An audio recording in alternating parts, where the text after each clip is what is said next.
Morning, fellow readers of the Bible. This is Janice. This is January 6th, and we are looking at Job 10 through 13. At this point in Job's ordeal, we see that he loathes his own life. He speaks from the bitterness of his soul. And what I see in this is that God can handle our honesty. He can take it, and he wants us to be honest with him.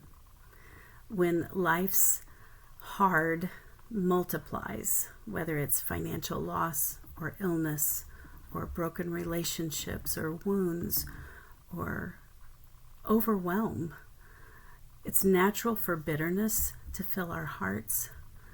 And yet, in spite of all that's going on around him in the physical realm, Job keeps his focus, resolutely puts his focus back on God.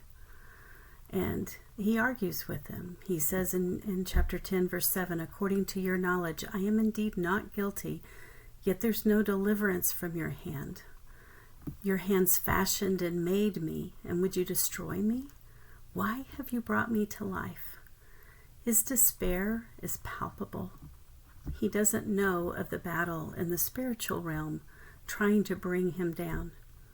And then he's also got friends that try to do the same. In chapter 11, his friend reproves him and basically reasons from what he can see. Obviously, you sinned, so if you would just direct your heart right and spread out your hands to God, your life would be brighter than noonday.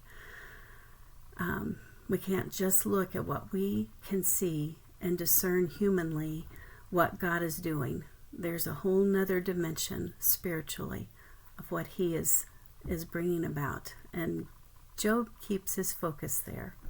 In chapter 12, verse 13, we see that Job begins to rehearse to himself who God is, that with him are wisdom and might. To him belong counsel and understanding. God reveals mysteries from the darkness and brings the deep darkness into light. Job knows that God impacts the leaders of this world in ways they can't refute.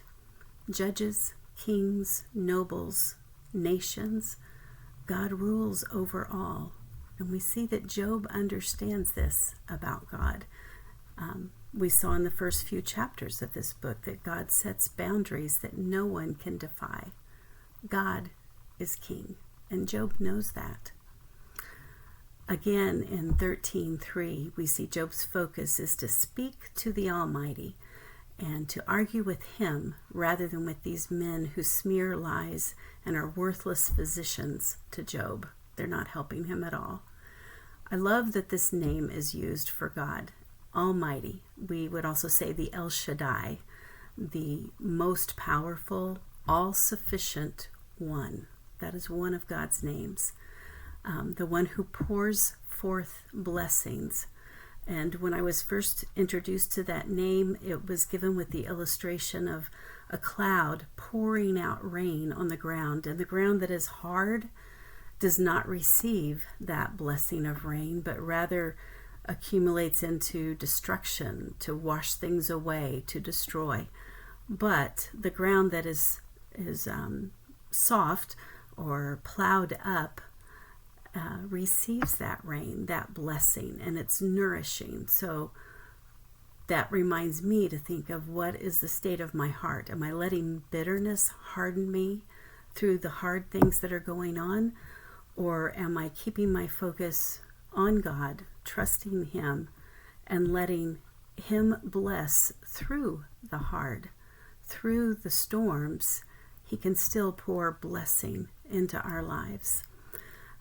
I love, my favorite verse in this text is 13:5, where Job says, "Though he slay me, I will hope in him. Nevertheless, I will argue my ways before him." Job still doesn't understand why, the whys of all his loss and grief, but he does know God, and he continues to trust and hope in him. There's a Jewish prayer that begins, "Blessed are you, Lord our God, King of the universe." And I am greatly encouraged by that, because it resets all the things that are in my heart and maybe in my mind as I come to him in prayer. Usually it's a jumbled mess of things I want him to take care of. And yet it's a good reset to realize he is King of the universe. So all of this is under his authority, his domain. He will accomplish his plans. He will bring us through. His children, he will bring us through. And he will bless us even in the midst of the storms. So in these chapters, even though there's great despair, I see that God is El Shaddai, the all-sufficient one.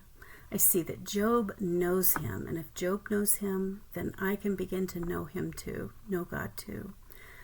And that I pray that may we see God's all-sufficiency personally today as we go through our day, and may we too hope in him.